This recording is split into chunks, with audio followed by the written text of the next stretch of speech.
There is a war going on in the Philippines. It's not the so-called war on terrorism. It's not the usual regional wars that have been waged in developing countries. It's a war waged against the Filipino people by the neoliberal government of Gloria Macapagal Arroyo. What is happening in the Philippines is happening all around the world. Countries are using the mask of the war on terror to destabilize, attack, and destroy dissident groups or any groups that oppose the state. In the Philippines, the government is responding to the criticism and dissent by trying to intimidate and liquidate its opponents. Ako si Ambo ng LFS ng League of Philippine Students Albay. Kasalukuyang tagapagsalita ng League of Philippine Students ng Aquinas University. Ngayong araw na po ito, Hunyo 24, iprinaklama ng Senado Kongreso si Gloria Macapagal Arroyo bilang Pangulo ng Pilipinas. Ngunit dati pa man ay alam na natin na si Gloria Macapagal Arroyo ay gumawa ng mga mahika at mga maniobra upang dayain ang eleksyong ito.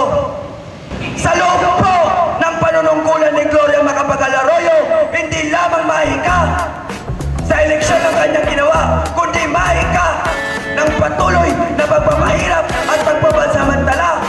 I-release ba ito? At pagpapansamantala. Nakasama. Game na ba? At pagpapansamantala. Mga... Mahika! Oh, si Abel eh. Alam mo, gwapo ng cameraman na. Mahika! Tapos na. Kasi yung Seven Dwarfs ni Snow White. Oo! Pinasan na siya kay Kuya. Kasi siyang buhay nag-21 pa lang noong 30 ng July. Bali dito sa amin, Dibu yan, Dibu. Masaya isisilibra niya yung 21 years niya na edad. Si Ambo ay nabuhay dito sa amin bilang isang mabuting anak. Masayang magulo, malambing. Malambing siya. Actually, sa edad niyang 20, sa edad niyan yun, tumatabi pa siyang natutulog sa akin. Kaya lang ang ayaw ko pagka nilalagay na yung pa sa tiyan ko, hindi lang makain. Malalaki yung mga paa niya.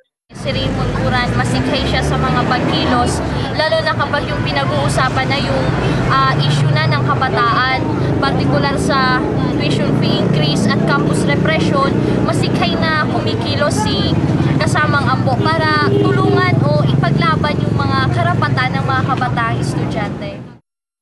Ang mamulat ng isang karaniwang estudyante, mamulat sa katotohanan at ito'y ipahayag niya. Isabi niya sa lahat at isabi sa mga kapatid na mali itong nangyayari. Ang katotohanan ay ganito dahil alam ko. So sabi ko, mali pala yung malaman mo ang katotohanan at ipagsabi mo ito. Wala naman siya iniisip na mali sa ginagawa niya. So nasaan yung sinasabi nila? Ang gobyerno ay ibang tayong mga mamamayan ay bibigyan niya ng mga maliwasang pamumuhay. Nalaman ng anak ko siguro na hindi mali ang binibigay ng gobyerno. Kaya naisasabi niya, mali, yun papatayin ka na. Mula naman sa haning ng LFS, mariin din namin kinukundi na yung pagkakapas lang sa kanya. Isang malaking kawalan si Raymond Uran. Ang mga estudyante, ang mga kabataan, nakikita lang nila yung bulok na sistema sa lipunan, kaya sila natututong lumaban. Napakarahas ng pangyayari na yung mga kabataan walang ibang tangan kundi yung prinsipyo at ideolohiya para bitbitin yung kanilang karapatan.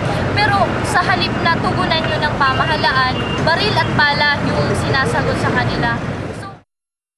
Sa kagustuhan ng Estado na mapanatili yung bulok na naghaharing sistema, ang mga desperadong hakbang tulad ng pagpatay sa mga magigiting at mga leader sa mga organisasyon Ito ang mas nakikitang dahilan doon sa pagmalilimot habang kami ay narito. Kami pang dapat imulat kasama, lipunay puno ng problema. Sa paghinto ng tibok ng puso mo, kami ang magpapatuloy. Nilisan mo man itong daigdig, tinig mo'y patuloy na maririnig. Lulan ng mga himig mong alay, nalipos ng pag-ibig. Marami pang dapat imulat kasama, lipunay puno ng problema. Sa paghinto ng tibok ng puso mo, kami ang magpapatuloy. Na ang paglilingkuran dapat paglingkuran ng estudyante ay ang mas malawak na bilang ng mamamayan at hindi yung iilan na patuloy nagpapahirap sa mamamayan. Sigaw ng kabataan! Katarungan! Katarungan! Sigaw ng kabataan! Gloria!